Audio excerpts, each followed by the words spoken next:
What is good, everybody? What is good, everybody? What is good, everybody? Y'all Zack know what it Day. is. It's Zack Zack Day. Day, but it's burgers and blitzes up in this mother sucker on a Monday, baby. We saw some Cowboys football, right? But we got some great news for, hey, I got a little Bursky, you feel me? I got a little Bursky, you know what I'm saying? Beers and That's blitzes, rough. burgers and blitzes, whatever you want to call it. We're getting nice on this, right? Appreciate the $5 holler from my dog Rev Revel. You feel me? You know what I'm saying? We about to jump into this and get live right quick. What's up? Let me shout outs to everybody right quick, big dog.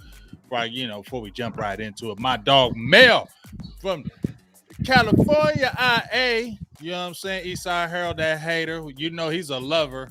He's a lover too. He's a hater, but he's a lover. Lord Nova, what's up with your dog? T Smooth TV, Willie Vassar. You know what I'm saying? Rev Rebel with the $5 holla. Los is up in here. Marcus was good. Warren Duncan, Action Pal. John Jones, what's good with you? Travis, let's get it, baby. Keep on in here. Come on. Because guess what? Let's talk about the big signing because we got to give a shout out to my dog right now. Got to give a shout out to my dog right now because if you was on here last Monday on Burgers and Blitzes, I said, let's talk about the Zach Martin situation. My dog said, man, just get this dude, tear up the contract, give him 2 more years, guarantee him, you feel me, sign it, get it done, and be out of here. And I'm going to read right now what it says. What's up, sis? I'm going to read it right now for you, Mike. Hold on 1 second. If you hear that blah, that's his fan because he's hot as hell over there in Texas, so I'm going to let him slide. You know what I'm saying? I'm trying to keep it off, y'all. It says Martin was scheduled to make $13.5 million, 14 base, but guess what? They reworked the deal. We'll pay him north of $18 million the next 2 years. Both years are guaranteed. Shout out to my dog Warren Duncan. We said that over here. I didn't say it, so I'm not gonna take no credit for it. My dog said it. He said, just tear up the deal, rework it, do it 2 years, guarantee him. But I did say do it like DeMarcus Lawrence because that's how they did him. They tore up that deal, gave him 3 years. Give him that 24 security, and he's on his way to work. Give him that security 3-year deal, and boom, let's do it. And I think that's what they're going. I think that's the if we want to look at the blueprint now, Mike, that's the blueprint now with the Dallas Cowboys. If you're getting later in years and they like you and they want to keep you, they're going to guarantee those last 2 or 3 years for you to keep you there. What do you think? So what's your thoughts on this right now? It's perfect. And the reason you do the 2 years guarantee is, it's guaranteed money. You know what it keeps from doing? It keeps from doing what he was going to have last year with this damn almost $26 million cap hit because the amount of times they kicked that can down the road. And that cap hit, that $26 million cap hit was not guaranteed money. So what he sees is, man, if I go out there and, God forbid, I, tear my leg up or tear my back up, something that puts him down bad. Something that puts him down bad. He has got zero job security moving forward. And that cap hit gives them all the opportunity in the world to be like, well, he's getting up there in age and, this happened. Unfortunately, it doesn't always end well. And, we'll be, we're going to be moving on from Zack. No. And my God, did we watch that offensive line on Saturday? They were sitting up in that suite saying, yeah, they seen Josh Ball and Waletzko was like, no. Now, I'm not going to say Josh Ball played terrible, but that's nothing you're not doing that. You're not doing that at all. You feel me? You're not. Not when you have a chance to put a literal Hall of Fame player on your offensive line. You're not going to run with Josh Ball. You're not going to do that. You're not going to do that. And we did all this for him to hold out. No, let's just go ahead and guarantee them a couple of years and let's move on and get it in. But that's good. We're excited. Let's be honest. We knew it was going to happen. We knew Zack Martin wasn't going to stay out forever. You knew it in your heart. You just was a matter of when. Well, but I'm glad we did it like this. Go ahead. And for the for the camp situation, game checks would be a different situation. but where he was at in the camp, as far as like I think it was as of like last Friday, he'd lose like 100K. He'd already basically tapped out when he could lose monetarily. They had zero leverage left, and they were like, "Wait, this motherfucker ain't playing. He ain't playing. He ain't showing up. He saved He his is money. not." Yeah, and offensive lineman, or you need to ask you know about any offensive lineman. They're the smartest. They're generally the smartest dudes. Even next to the quarterback, they're generally the smartest dudes on the field, and inside, off the field, and on the field. They save their money. They have these little business ventures, and they keep to themselves. Like we were talking about last week when I seen Zack Martin on the internet. I said, "Oh Lord, here we go. Oh Lord, here we go. Why is he on the internet? Why is his offensive lineman on the internet right now? Something about to happen." And I went and looked at his contract and said, "Oh no. He got no guaranteed money." So it's the same thing as the Stephon Diggs deal, like I said last week, but Zack Martin actually has leverage. He ain't a wide receiver.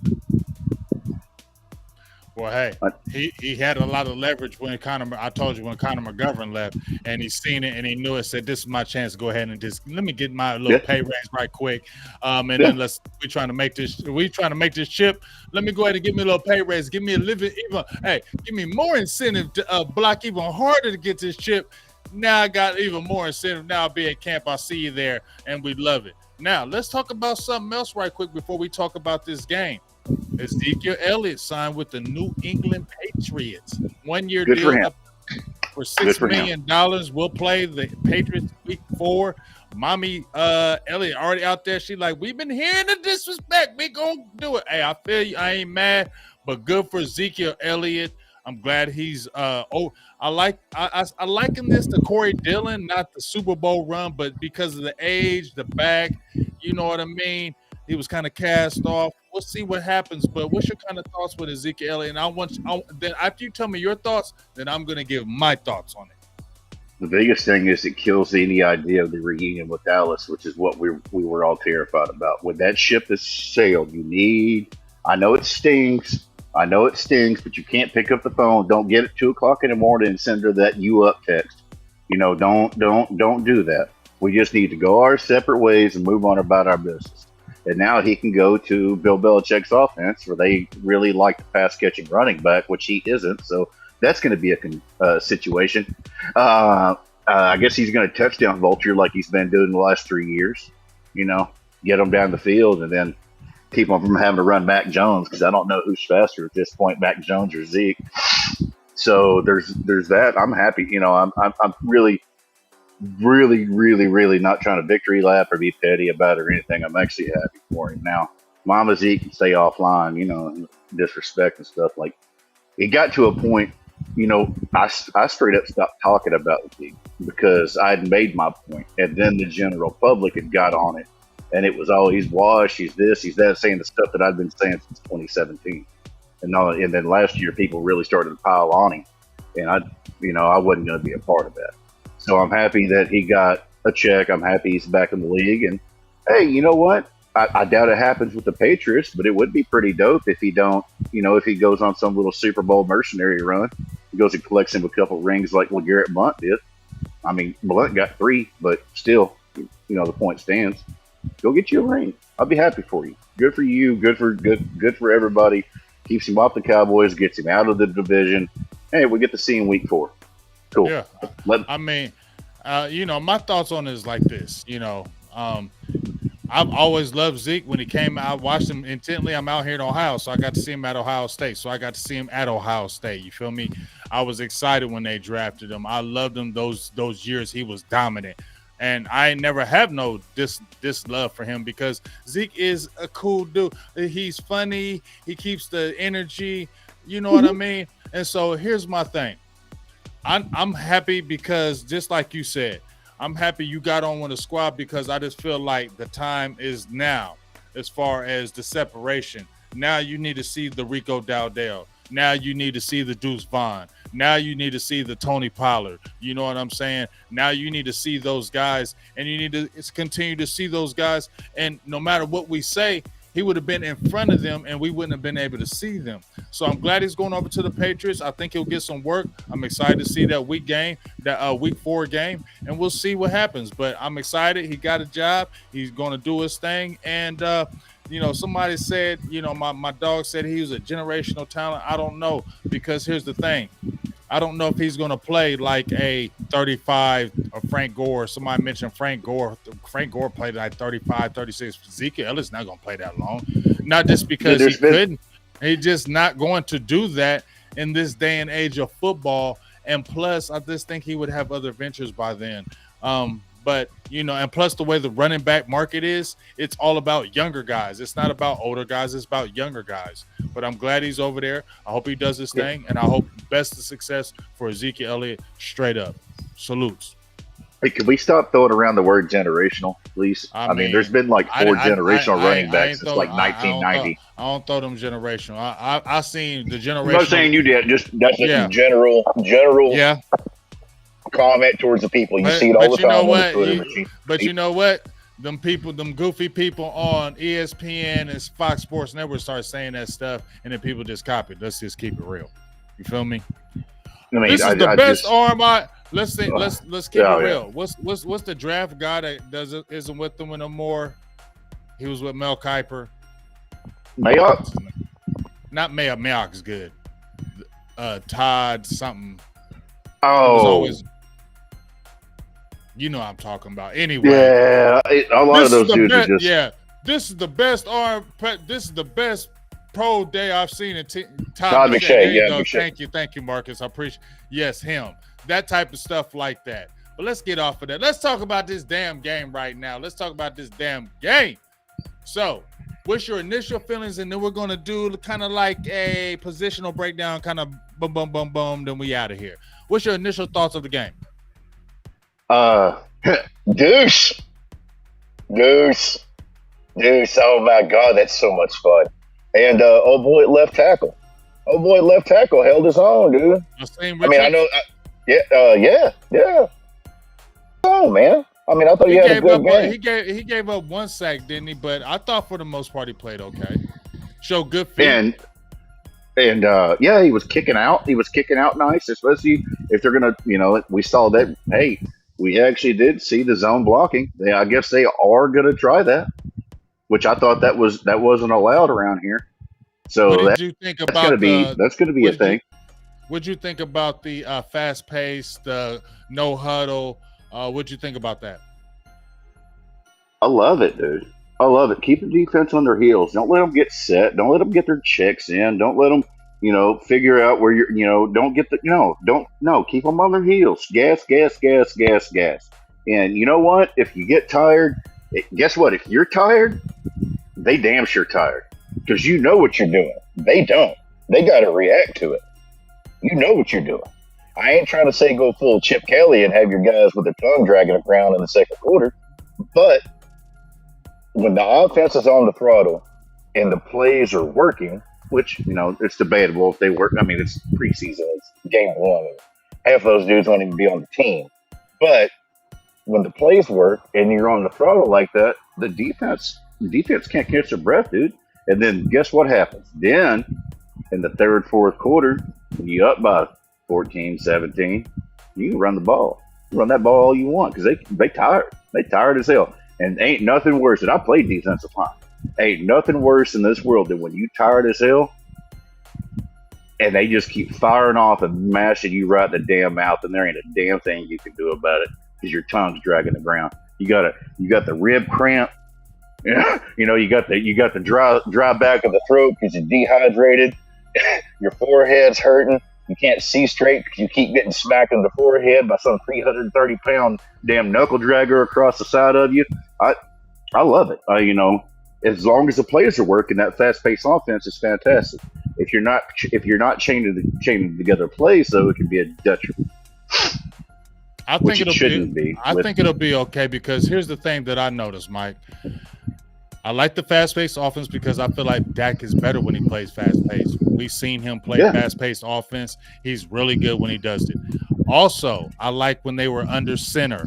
They were under center quite a bit in that game. I like under center because Dak is better under center, in my opinion. Play action. I think that's what Dak is very good at, is play action under center. Not catch the ball at the shotgun, fake to your running back that nobody thinks you're giving the ball to, and then you go into a short pass. That's nobody thinks you're doing that. So I saw a lot of positives on where they were running the offense with the backups. So I was getting excited, Mike, because I'm thinking with the first team offensive line, Pollard back there, we got explosiveness. And I told you, Pollard's going to have a huge year because not only did I see the run game, I said screen game's going to be huge with Dallas. They did quite a bit of screens in that game. Screen game going to be huge with this team. And Tony Pollard and those guys are good in screen game. You feel what I'm saying? So the fast pace, I love it. But let's talk about the players. Let's talk about quarterbacks right quick. What'd you think about, obviously, Cooper Rush? I thought he was workmanlike. What'd you think about Greer? I think Will Greer should be quarterback too. I've always thought that because he's mobile. Because he's mobile, but he does goofy because he's plays. mobile. He does goofy plays. I am well aware of that. Will Greer was one of my favorite quarterbacks coming out in that draft, and I say that well aware. I acknowledge that he's not good, but the reason I liked him. The reason I liked him is because he has the confidence of Patrick Mahomes with the arm power of Mitchell Trubisky. That man thinks he can make any throw on the field. He will be opposite right hash and try to go oppo left hash on a damn 45-yard post route and not get within 20 yards. But he has the confidence to think he can make it, which I love. It's really, really fun to watch. And I think your backup quarterback should be a different change of pace than what you have. You shouldn't come in there and expect your backup quarterback to run your normal offense, unless you're Kyle Shanahan and the quarterback doesn't matter. You're just running this weird, pin and pull shit all the time. I like the fact that he can move. If you want a backup quarterback to come in there and I want him to be able to scamper. I want him. Okay, so what if I can't make that pass? What if there's nothing open? Can I take off real quick? Because Cooper Rush moves like Tom Brady. He's never been quick. Ever. So I like the idea. That's the reason I like the idea of Greer as QB2, despite how I felt about him in the draft. Okay. Me you see, you got you. Go ahead. Me personally on that, I like the Cooper Rush because maybe I'm being safe. I am being safe. I'm being safe as hell. Maybe I'm being safe as hell. I feel what you're saying with Greer. He brings that excitement, but he may do the dumb mistake when we need it the most. And you've seen that pass where he escaped the pass rush. He had Deuce Vaughn right there, and he overthrew him, throwing a high-ass pass interception. That's dumb. And I feel like he does those dumb. He has too many dumb moments for me to trust him. We also saw when Dak was out that when they got to third down, the series was over with Cooper Rush. They won 4 games. So? No, ain't no so. The defense is the reason you won those damn games. You're right, but he still had to make a few plays here and there. Dude, they were averaging like 12 points a game. It don't matter. They won. Okay. I don't know if I trusted Will Greer in them 5 games. Oh, I don't trust any backup quarterback. Let's get that on the table. Let's get that on the table right there. There's a reason they're backups. Right. I'm just saying. When are we going to talk about your boy Turpin? Oh, we about to talk about him. Yeah, we're going to go to running backs right quick, and then we're going to go to receiver. That's all right, but he caught that big 4th down to get that touchdown, though, right? Yes or no? Yes or no? Yes, okay, but the reason he's on the team is a return man, and he's bad at it. Okay, that's fine. Whatever. Turpin, just turn up this year so he can hush. Anyway, let's go to running backs right quick. We didn't see Tony Pollard, but what'd you think about Rico Dowdell? Fumbled. Okay, we ain't talking about the fumble. I understand the fumble. How did he look as a player? I thought he looked solid. Davis He looked very solid. He got good bursts. He runs strong. He runs hard. He runs fast. That's He cut the ball to backfield. I mean, I talked about it last week. That's our little short yardage back. That's our touchdown vulture. If for some reason Pollard doesn't break it loose on that zone blocking shit and run it out to the pylon, and they need to get 2 or 3 yards, well, first of all, you should be using Dak. But if they don't want to do that, go ahead and give it to him. Let him get in there. I thought our big old corn-fed going. Old corn-fed did good too. Yeah. He's got a spot. They're gonna figure it out with him. Yeah, that man built like a damn hay combine. And he runs the ball good. And if there wasn't a coach, he tripped on one play where he tripped on one play where he could have got the first down. And then one play, it was a busted where the guy didn't block and the guy came uncovered and he tackled him in the backfield. But if he would have got blocked, he would have got that first down too. He's got vision. He runs strong. They got a spot for Luti. And here's the thing, Mike. When we had Clarence Hill on the show, he was talking about how Stephen Jones was like, you see Lukey over there messing with the first team. So when Stephen Jones gives you the mwah kiss, you're good. I mean, name me something more that Stephen Jones likes than a white kid from the Midwest with that lunch bill mentality. Right. I'm just saying. But he looked good though. He did look good. He did. He did. Like I talked about it a few days ago. If they're really gonna, I tweeted about it, so I say, if they're really gonna run this zone blocking stuff, Lukey could literally be the key to this offense. You know, he may get 80. He may get 150 yards on the year as far as carries and stuff go, but he may be a really, really integral part of cleaning up these lanes and freeing people. And I really like the idea of him on special teams too. So it's a win-win because your number one linebacker doesn't play special teams. He's played LV. I think the most snaps he's played on special teams is like 17% or something like that, which is not a lot by any stretch of the imagination. That's like 17 plays over the course of the season. So that would be great. And if we're gonna talk, we stay on the running backs, or you want to talk? I want to talk about Overshown. Let's talk about it. Hey, what's on your mind? Because that brings me back to the LVE thing. LVE is east to west. If they got a true north-south linebacker that they could send on blitzes, they could get run gaps, and it frees LVE up to run east and west with these guys. That's massive. That's a because we talked with hell back to last week. I know we went long, so we talked about a bunch of shit, but I talked about how LVE has like 13 tackles for loss his entire career. He's got like 2 quarterback hits, but he's got a single-digit missed tackle rate when healthy. He's a good cover linebacker when healthy. So if they can keep him east to west out there with Jaron Curse, and you get Overshown going north and south, and hell, even Cox, but Overshown really impressed me the way he played because, when he was picked up, it was going to be a project. He's raw. He's this. And I'm well aware it's one preseason game, but they were playing against the Jaguars once. They played their full squad, and he showed up. He showed up, and that's massive, man. That's massive. That really is. And then you get Clark out there looking healthy. I mean, we were worried. I was worried about the linebackers in the offensive line was my biggest worry when we did this show last week. And if you got 2 potential, at least rotational guys who were serviceable behind LVE, and they got different skill sets, that's massive. That's extremely massive. Now, bouncing off what you were talking about, I'm flowing off of you because the offensive line and the linebacking core as well. I've been screaming the linebacking core for the last few years. Worried about, let's see who's behind, like you said, LVE. Who's behind Parsons? Who's going to step up and be those type of guys? And dog, Overshown, because here's the thing. We're going to talk about this guy, and I said, is he going to be cut?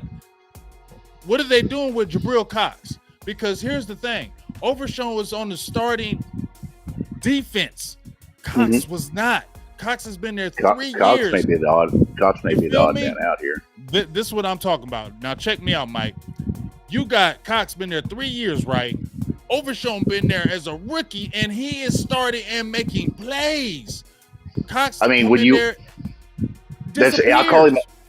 call him a bar player. You know, when you're at the bar and you're having a couple of drinks and you notice this guy flashing out the corner of your eye, and you notice him, and you go, "Hey, wait a second, who's number? What you call it? Who's number 42? Who's number 7?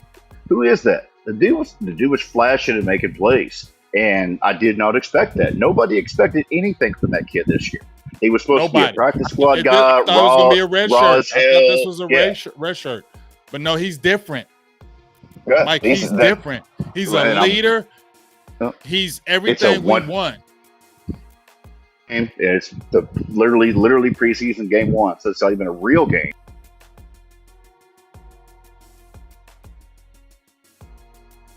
But the Wi-Fi monster got my dog. I think my dog froze. See him come back in. He's gonna come back in. There you go.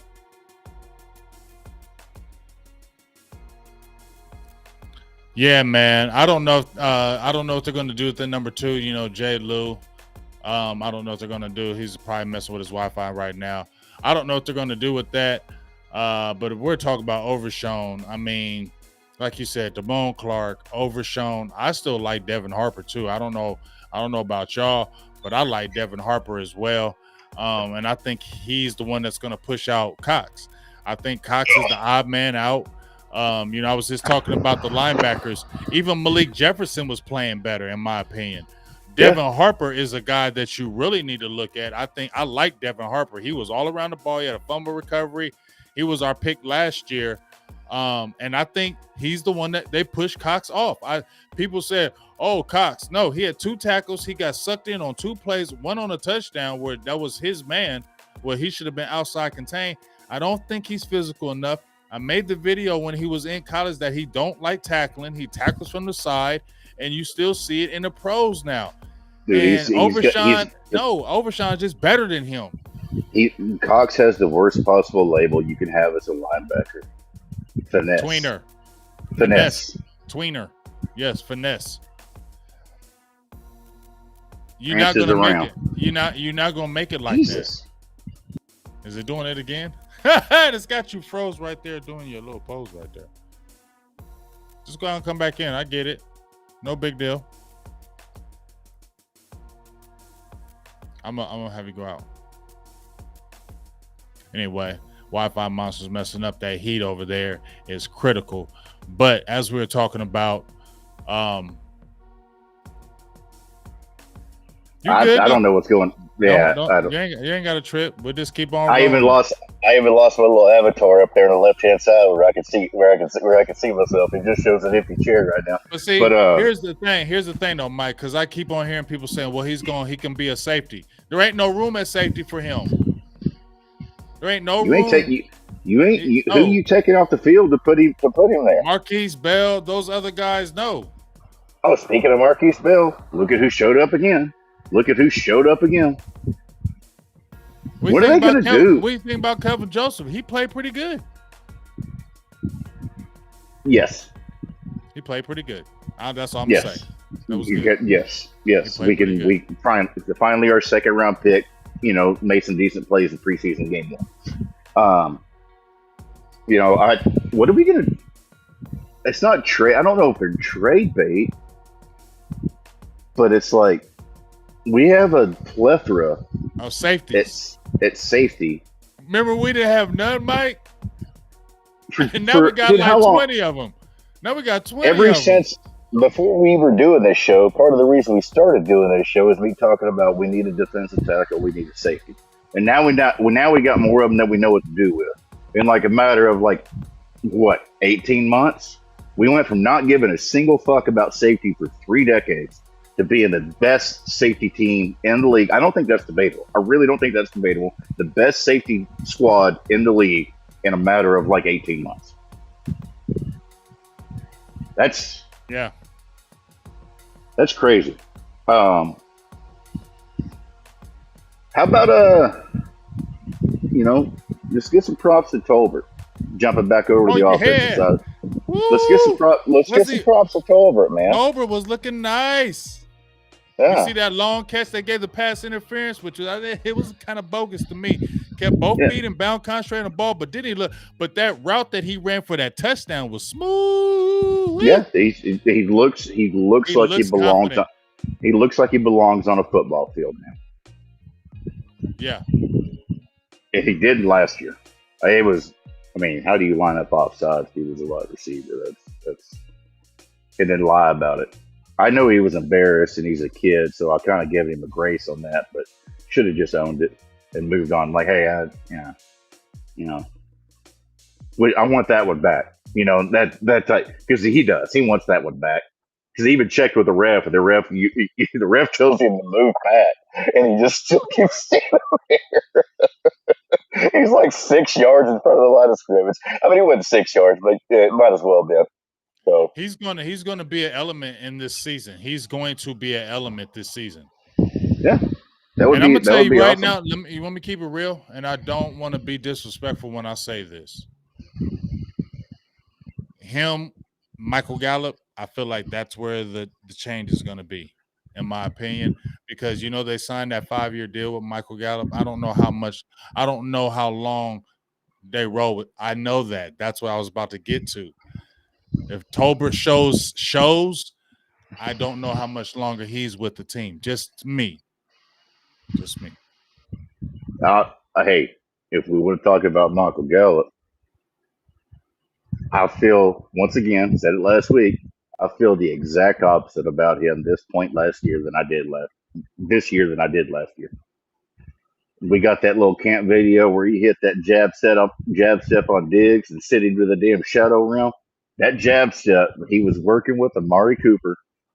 That's one of the best things Amari Cooper's ever given to this team, besides, when he had the best year of his career when Dak was hurt, because that's how things work around here.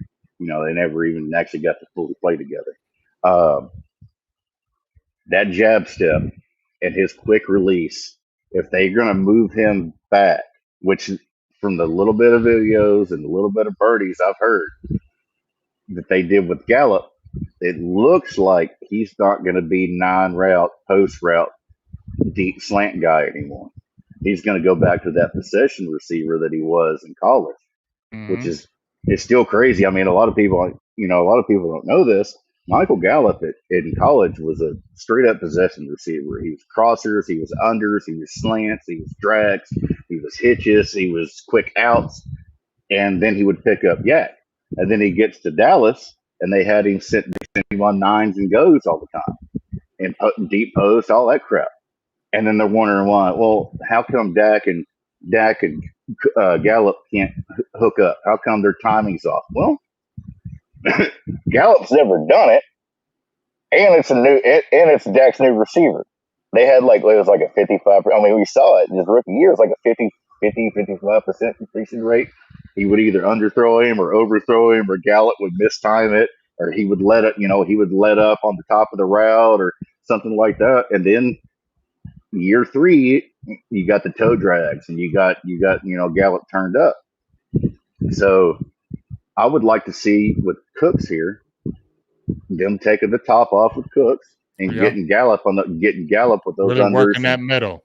Yeah, wearing that middle out. Wear that middle out. And that yak after the catch, Gallup will be very good with that yard. Hit him in the stride on that slant pass. Gallup gonna kill him, Mike. Yeah, and I know a lot of people believe that Dak can't lead receivers, but they don't know ball. What Dak doesn't do is he doesn't throw hospital balls. He's not going to do the Tom Brady and send Wes Welker into early retirement. He's not going to do the Peyton Manning and send Austin Collie into early retirement. I know you can't even hit guys like that anymore, but the fact remains he wants his receiver to be able to get hands on the ball and stay safe.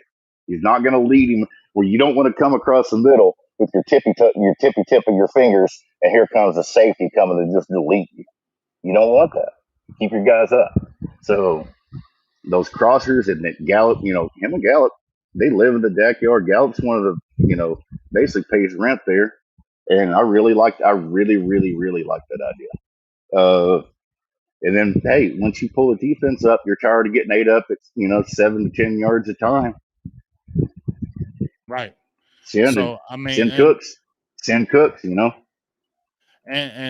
let's talk about these tight ends. You feel me? You know what I'm saying? Let's Mm-hmm. talk about how Jake Fergie looked real good. 3 catches. We saw that big monster catch over the middle. But Kyle Human's been pumping this guy, and then everybody's kind of been talking about this John Stevens, dog. John Stevens, Charlotte Anderson, Jones, Stevens Jr., Anderson. Oh, boy. They like him? Hey, he nice, though. He's 6'6". He's the guy that they need. They need that athletic ability like him, dog. Hey, that's when you got a guy like that. That's why it's important to take another tight end in the second round. That's why it's important. That's I promise I'm not going to beat y'all over the head about that. I beat that horse into the ground. But look at what we got at tight end, and look at who played look at who played. And meanwhile, your offensive line out there, like, say, even if Torrance is a bust, even if Mims is a bust, even if Sanders is a bust, you didn't try. You didn't try. And we got 4 tight ends, not including the one we just picked that they like. That's, man. I don't know. And then, like I said, it's John Stevens, Charlotte Anderson, Jones Jr., Jerry. Yeah, people keep on saying Hendershot. I'm sorry. Just in my opinion, if there was going to be a tight end to go, I'm not letting go of Hendershot. I'm going to keep him. I'm going to keep McEwen will be the odd man out, because you could morph a Lukey into what McEwen does as H-back kind of guy. And I'm not saying McEwen is bad at all, but the upside that you've seen in Stevens, because he was a former receiver, dog, we just need that type of ability in the lineup. I mean, we need that around the team. We need that type of ability around the team. Fergus shot's my game. Henny shot, Fergus shot, whatever you want to call them. I talked about it last year. Dallas had the best tight end duo in the league last year. Go look at their numbers. Their numbers ain't shit. You know why? Because none of the tight ends' numbers are shit. You get Kelsey or you get Kittle, and then there's everybody else. Period. And Kittle's hurt guy. Over half the year, he's got a game time. He's game time decision guy. He's got a nagging this. He's got a nagging that. You had 2 of the best tight ends in the league last year, and you only had to draft one of them. The other guy was a UDFA. We were fine at tight end because the position itself is bad across the board. There's less starting tight ends in the league than there is quarterbacks. Period. It's a really, really hard position to transfer. And that's why I'm so worried about this kid with his foot injury. Like, if he shows up and balls out, fantastic, dude. Crow side of ranch, smile. I'll even video it. I'll go shoot a crow with my pellet gun and cook it on the grill, and then post a damn video of eating it. But the fact remains that it was still a dumb idea. It was just not smart business. When you needed an interior offensive lineman, a linebacker, and a wide receiver. And all 3 of those positions were sitting right there. And instead, you drafted at arguably your deepest offensive position. And now we went and seen John Stevens, Tyler Jones, Anderson, Charlotte Jr. go out there and put a game together. And they love the kid, because I keep saying that name because there's a reason. They love branding. They love branding, and it sounds like Steven. It's a thing. They do like it. And I like him too, which is what minimal. I look at tight ends like I look at linebackers, like I look at running backs. Minimal investment for the same production you're going to get with maybe 20% less production, unless you get one of these absolute beasts, which there's 2. There's Kelsey and there's Kittle, and there's everybody else. Darren Waller was the biggest free agent trade signing, whatever, of the offseason. And he's a hurt guy. He's missed 60% of his games since he's been in the league. So I just don't. You should invest as little as possible, and I would really like to see them just roll with Ferguson, and then I don't know how many game day. Mark Andrews has fell off. You might want to check on that. He's been hurt guy too. He's fell off, and then everybody says, well, that's a Lamar Jackson situation where they built an offense for him, and then everybody pretended like he was set up to fail. Like the guy ran a 12 set. That's what he was. That's what he was supposed to do. And once again, Kelsey was a third round pick, and Kittle was a fifth round pick. You didn't even spend premium picks on these guys, and they showed up out of nowhere. All these can't miss. All these quote unquote Kyle Pitts. The kid that went to Detroit that got traded for pennies or went to went to Denver or something like that. No, he went to Minnesota. Oh yeah, Hawkinson. Yeah, Hawkinson. TJ Hawkinson. TJ Hawkinson. He was a can't miss generational prospect. Can't miss. Shoe in. Take him in the top 5 if you get a chance. And look what happened. And it wasn't because Jared Goff was sucking. Jared Goff played some damn good football last year, dude. He played some damn good football. No matter how you want to stack it, go look at the EPA. He was in the top 10 of EPA per play and top 8 in CPOE plus EPA composite score. He was awesome last year. He really was. The problem was their defense was probably like 2019 Cowboys tier, where we had a plus 14 point differential and missed the playoffs. Yeah. So, where is it? Was that 18? 18? I don't know. Coronavirus broke my ears. I think it was might have been 18 because I don't think our defense was that good. Yeah, it was a special teams unit that really killed us. But yeah, and I like the fact that special teams is doing well. I like the fact that there's a lot of promise here, man. And I don't want to be like it's our year, but that's why I was so good though. It felt good on that. It felt good. That game felt good though, didn't it? Yes, it felt good. Really good. And I really like the way I think that Mustard Tiger is a very good coach 6 days a week. I really do. What I don't like to the point where he won't actively try to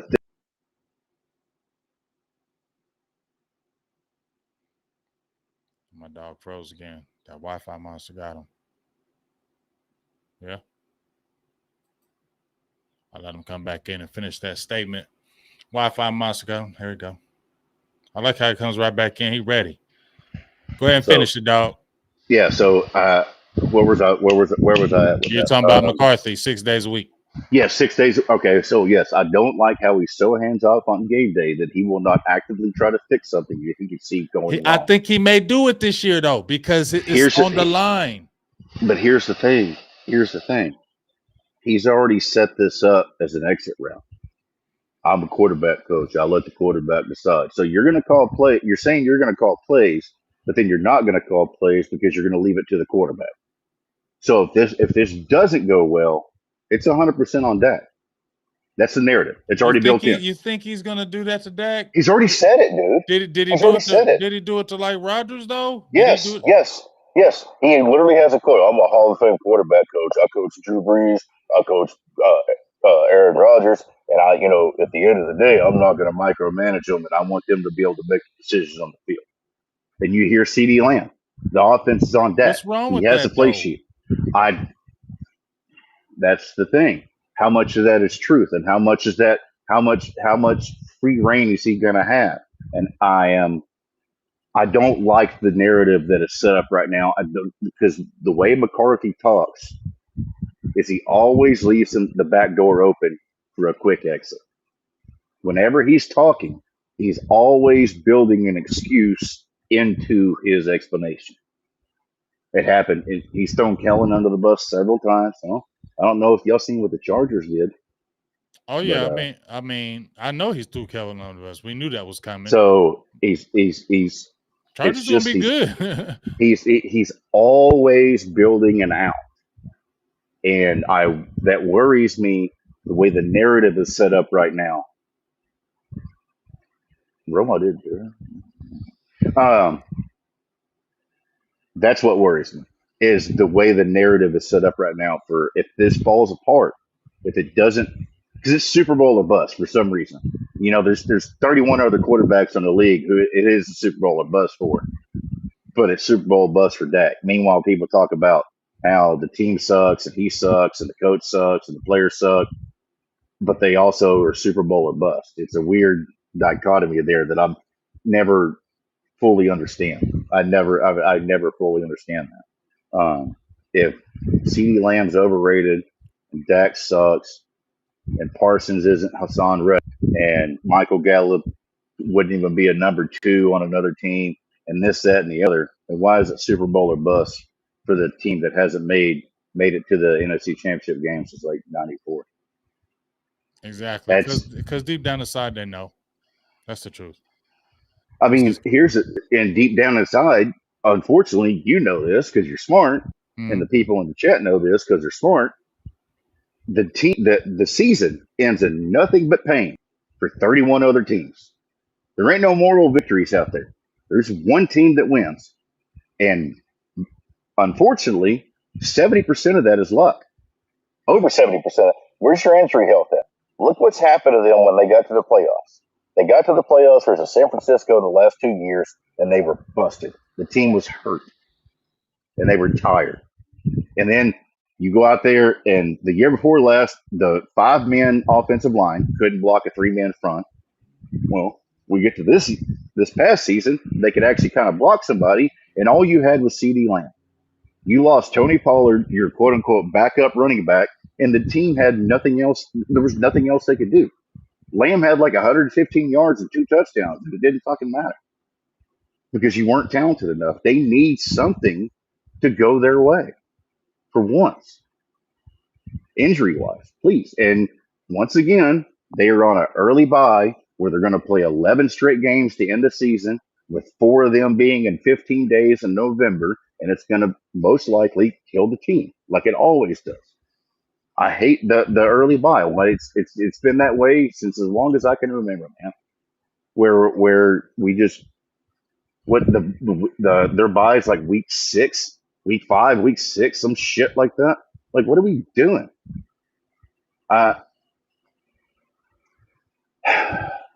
They have what it takes, but the schedule, not even the teams, the schedule worries me. And how many games they have to play. Especially at the end of the year, it's brutal. It's like 4 straight games with all playoff teams. Yeah, that's you need somebody else. Can somebody else have some bad luck? Can Philadelphia lose Kelsey and Hurts or something like that for a few weeks? Something like can it not just be all us all the time? Can somebody else get an injury? Because that's Philadelphia and San Francisco have been arguably 2 of the healthiest teams in the league, and they both happen to be in the NFC. And we have to play Philadelphia twice a year, 3 times if you count the playoffs. You know what I mean? And we got to play San Francisco again. Yeah, most likely we'll see San Francisco in the playoffs, and most likely we'll go home. No, I don't believe that. I can't believe that.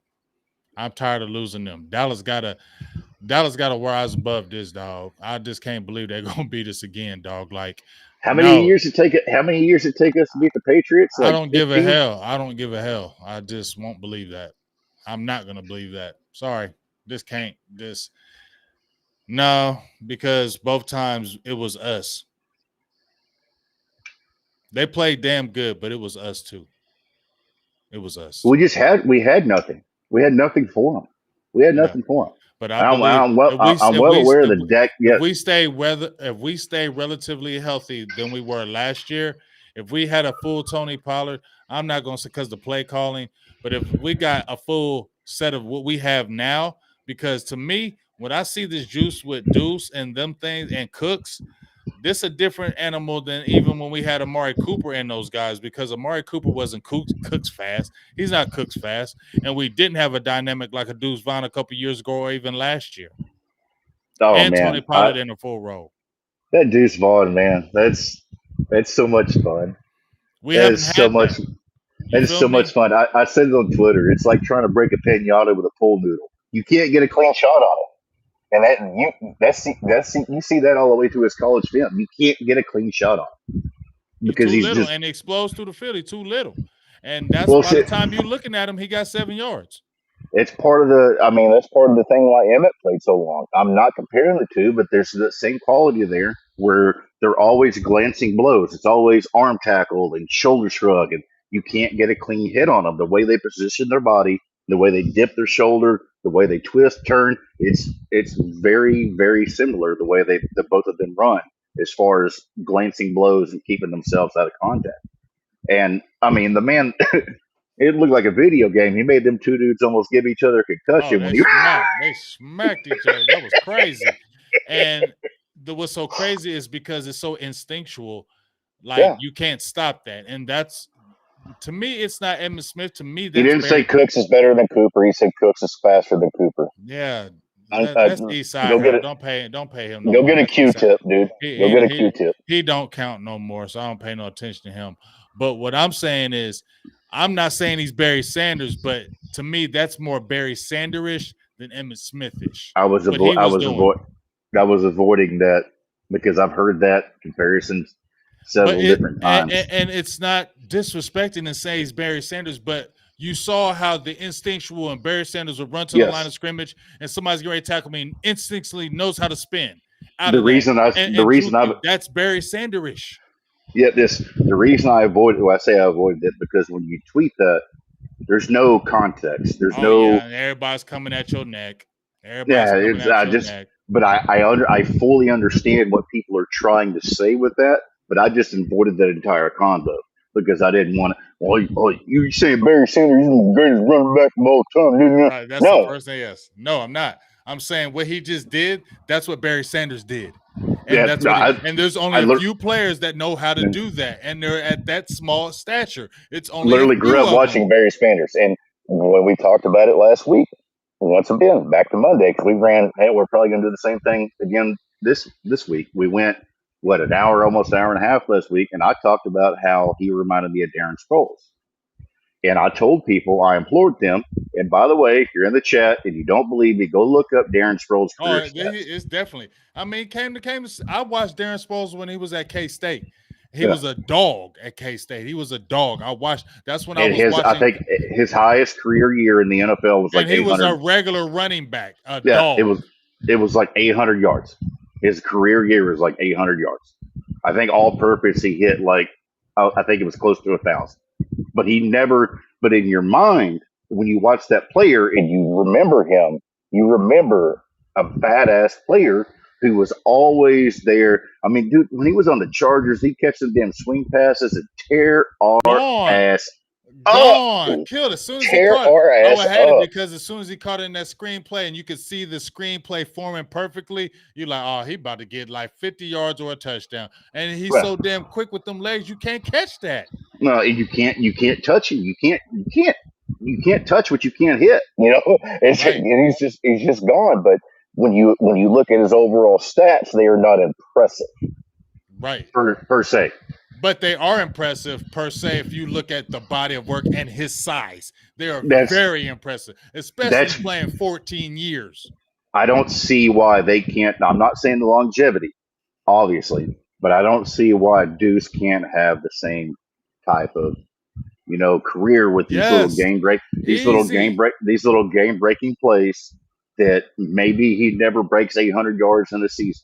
Maybe he never breaks 500 yards. But he doesn't need to. He's just going to make those game-changing plays when we need them. That little third and 13 little jump off. Dog. Doesn't that get you excited? Shout out to my dog, Smoke 14. He says, Big, didn't I say Emmett and Barry had a baby? If it be Deuce, I'm just saying. I feel you, dog. He ain't got a big enough head. Emmett had a big old head. Hey, I've got a super chat from Popeye Peach 187, $2 holla. Appreciate you. So any words if Dallas get any more free agents? What you think? What's your thoughts on that right quick? Roster cut downs. And that's my mistake. I think I misspoke last week. They took there's no more 70-man roster cut. There's a 90 and then 53. They don't do the 70-man anymore. So they just do the mass cut now. You get to 90 and then you get to 53. So or 50, I think it's 56, but plus practice squad, yada yada. Right. And I don't get caught up in the practice squad eligibility shit like that because it's too hard to keep track of. It gives me tired head. It just gives me tired head. But so I don't know what they can do until the roster cuts. We talked about it when I was talking about the offensive lineman trying to find a replacement. If there was one out there, not even the Cowboys, 31 other teams that have done picked him up. The Cowboys ain't the only ones in the offensive line help. Talk about it all the time. There's 5 to 15 pass rushers that come out in every draft, and there's 3 to 5 offensive linemen that come out in every draft. And it's been that way for about 20 years now. So that talent pool is just there's a massive discrepancy there with the talent. So if there was an offensive lineman that somebody thought they could pick up that would help their team that's sitting on the couch right now, he would be on the team. He would already be a guy scooped up. Period. Right. You say Reisner all you want. 31 other teams ain't got him either, dude. Right. And he's going to cost money. And Dallas ain't paying that kind of money for no offensive lineman. That's just they just pay Zack. They're not doing after they just pay Zack. And they're not going to trade for one.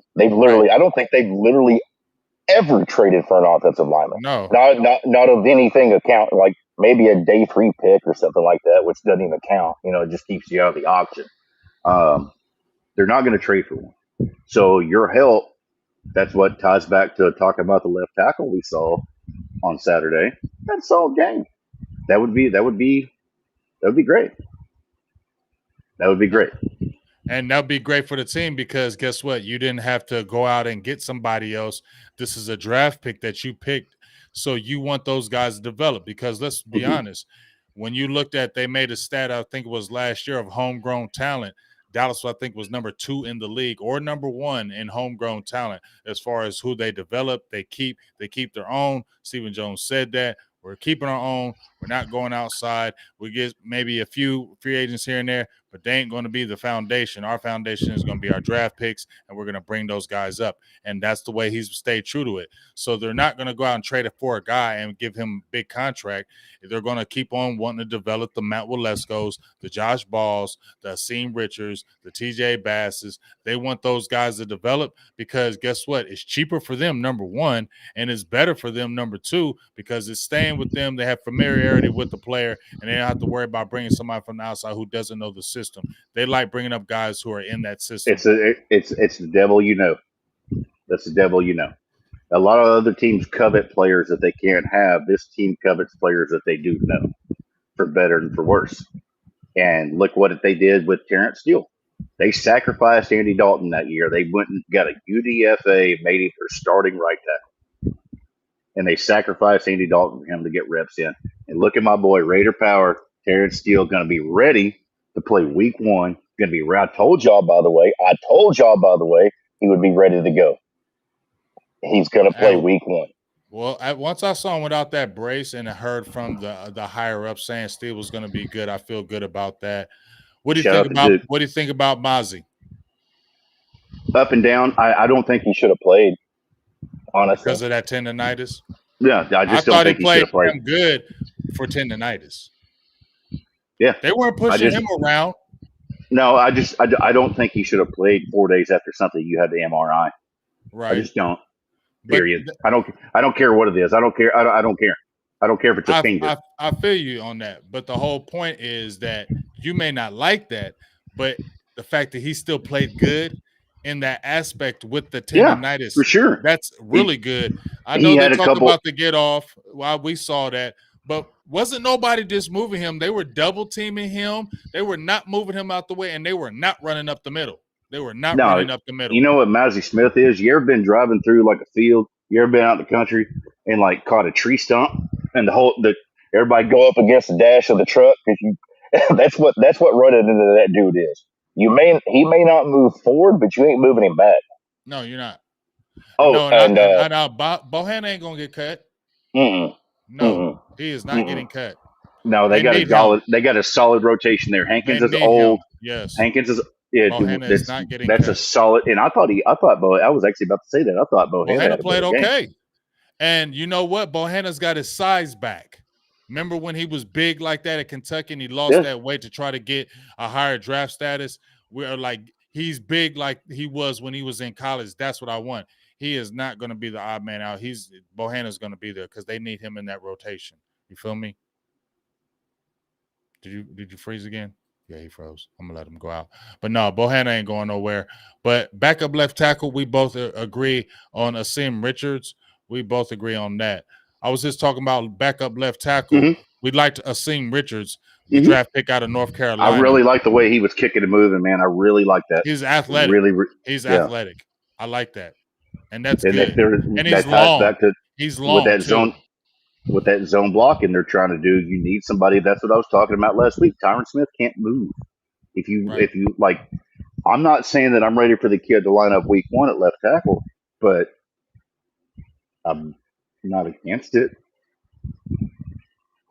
I'm not against it, and I want, personally, I want Tyler Smith to play left tackle, but they're not going to do that. Yeah, we know that. We know it's not going to happen. It's only going to happen when Tyron Smith gets hurt. It's such a weird thing, man, to have a first-round pick that you don't have a plan for.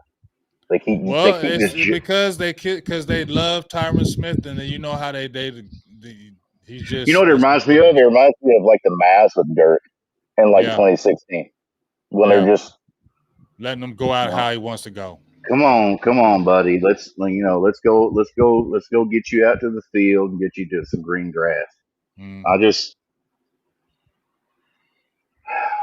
I don't know how, with the smart NFL decisions they've made with these analytical hires and how they've buttoned up the front office as far as leaks go. Shout out to Mustard Tiger. That's one of the best things he's ever done, by the way. That man spent his first 2 years here running people out. He would intentionally leak it. That's why I've been so careful on the internet, man.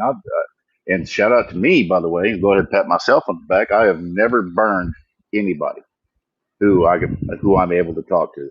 But that man has spent years here leaking information and then tracking it back down to the person. Mark Fisher.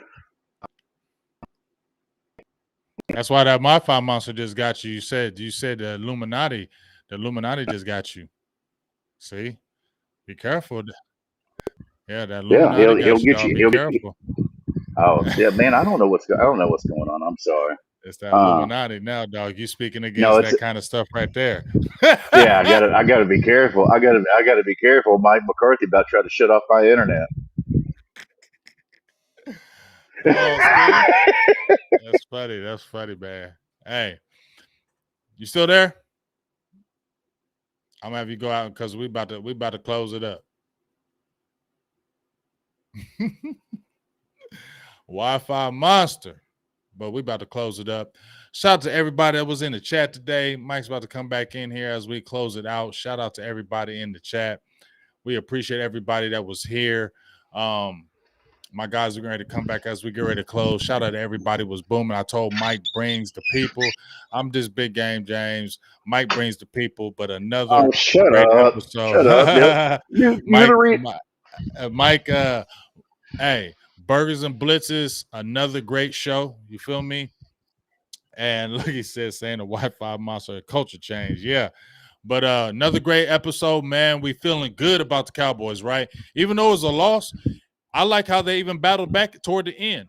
Did we lose? We really won. You know what I'm saying? But love how the defense played. Love how the young players played. And we didn't even see our first team guys, and I loved how those backups played, especially on defense. Woo-wee! We got a lot of talent on that defense, dog. Mm-hmm. Cuts are going to be crazy. On the defense. That's all I'm going to say. I thought Doug Peterson was a better coach than to play his guys in his first team on the first preseason game. I thought that was extremely foolish. And I know that Andy Reid he really, yeah. I mean, he went for 2. I mean, what was he trying to prove? I don't understand that, but okay. What were you trying to prove? Going for 2. I don't get it, man. The risk reward. is not there. I don't even want my starters in camp, dude. Like maybe do a little bit of walkthroughs. I don't want them in pads. I don't. They're not going to forget how to football. Zach Martin is not going to forget how to play right guard. Dak Prescott, 2 years ago, didn't throw all preseason, didn't throw all camp, Came in killing it.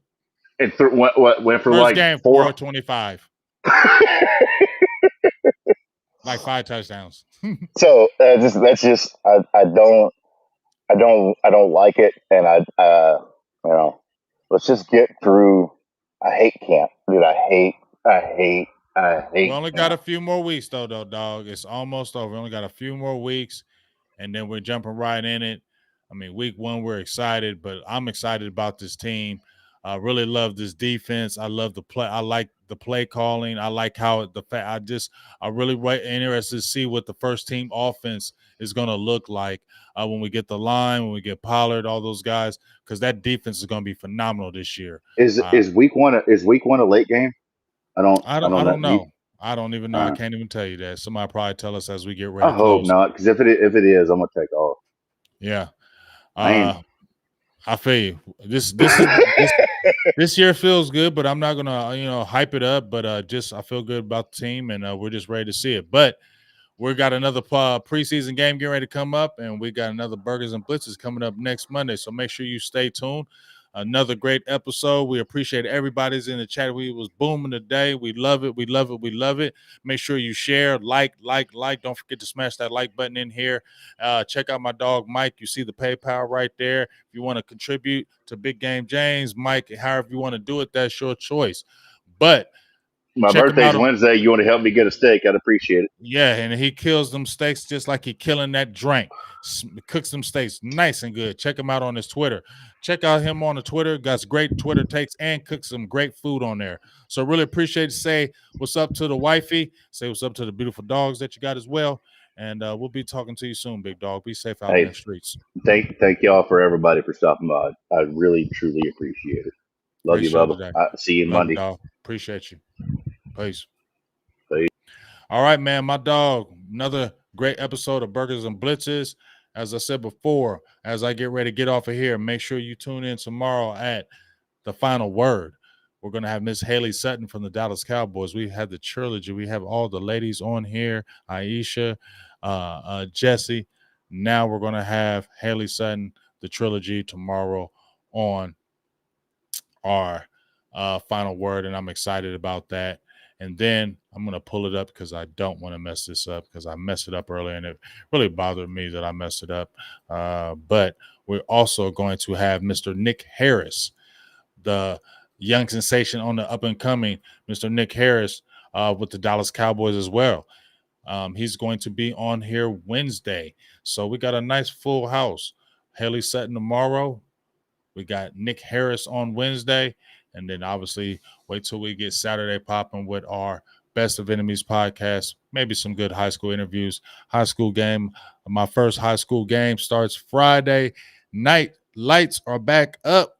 And I'm excited for that, to call that game Beechcroft against Thomas Worthington out here in Columbus, Ohio. So I'm excited about that. So appreciate everybody that was in the chat, man. We were booming today. Appreciate all the donations. Appreciate all you guys. Like we love you like no other, man. And gonna be out. Be talking more Cowboys soon. Oh, I might be doing something special tonight. Y'all want to watch that Niners-Cowboys game? I know you didn't like it. I know we hated it, but I just was watching a little bit of it, and that defense was reckless. And I might just play that game and just sit there and chill. So if you want to jump in there tonight, I might play the Niners-Cowboys game, playoff game. I know we like watching wins. I just want to watch some things once again, just want to look over some things. That defense was fierce. I was watching again. That defense was dialed in like no other, man. So it doesn't hurt me as bad like it did 2021 because I just loved how that defense, we played ferocious that game. We didn't play scared like we did in Dallas. We went into San Francisco and played like real dogs, and so I'm not mad at that. But I'm going to play that game later on tonight, so if you want to jump in there, come on in there and we'll just watch that game and we'll just talk about it. All right. Appreciate you, the lunatic, the faithfulness. Appreciate all you guys that was in the chat. Rev, Trey Fargo, my sis Sadiqua, Deshaun Taylor, Jay Lombardi, so many people that were in here today. Even you, Eastside Harold. I don't hate on you. But one thing, my dog Chris Harris, I gave you that wrench, but please, my dog King the Wise is allowed in this chat. I don't want to push people out, even if they're opposing people as far as the team. It doesn't matter if they Eastside Herald is a known hater with Houston Texans and nobody's kicking him out. So I don't want to feel like King the Wise is unwelcome in this chat. He is welcome. So you're watching this, King. You are welcome in this chat whenever. You are never banned. You can come in here whenever you want. I apologize for all that. We respect everybody in here in my chat. We don't disrespect. And as long as the person from an opponent is being respectful, he can talk trash all he wants to, but as long as they're being respectful and being cool with everybody in here, they're allowed to stay in here as long as they want. I don't want anybody banning anybody, blocking anybody, timing anybody out that's from an opposing team that's respectful. If they're disrespectful, yes, get them out of here. Block them, ban them, I'll do that. But we're not going to be putting out people that are cool, they just talking trash, because that's all right with me. So King the Wise, if you have heard this, please make sure you come back in this chat. You are welcome whenever you want. I apologize for the incident, and I please want you to come back in the chat, and we love you over here. All right, so just wanted to let you know that, and we'll go from there. So for myself, Big Game James, my dog Mike White from Burgers and Blitzes, we'll be talking to you soon. Peace. I'm out.